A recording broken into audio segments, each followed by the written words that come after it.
Welcome back to another episode of Current Affairs MCQs.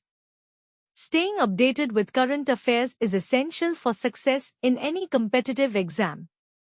Let's discuss today's questions on recent happenings around the world. What is one of the major recommendations from the Hema Committee report? A. Banning all female artists from participating in the film industry. B. Reduction in the number of film shoots. C. Ban on casting houses in the Malayalam film industry. D. Establishment of tribunals with judicial powers to address sexual harassment issues. Answer is option D. The Hema Committee Report 2024 addresses issues of sexual harassment and gender discrimination within the Malayalam film industry. Chaired by Justice K. Hema, the committee's findings revealed systemic problems, including the casting couch phenomenon, where women face coercion in exchange for roles. It also highlighted the lack of basic amenities like toilets and changing rooms on film sets, creating an unsafe environment for women.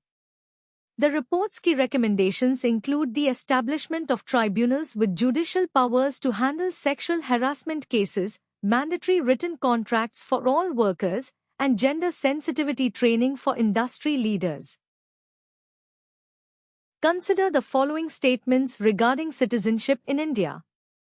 1. A person can acquire Indian citizenship by birth, descent, registration, or naturalization.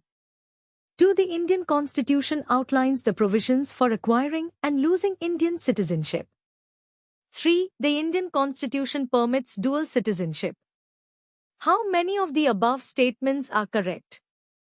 A. Only 1. B. Only 2. C. Only 3. D. All 4. Answer is option A.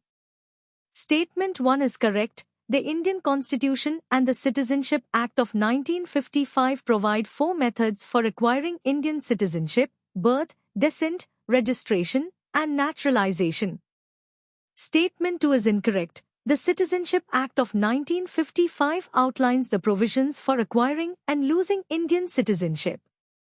It is the primary legislation that governs the rules for acquiring, renouncing, and terminating Indian citizenship.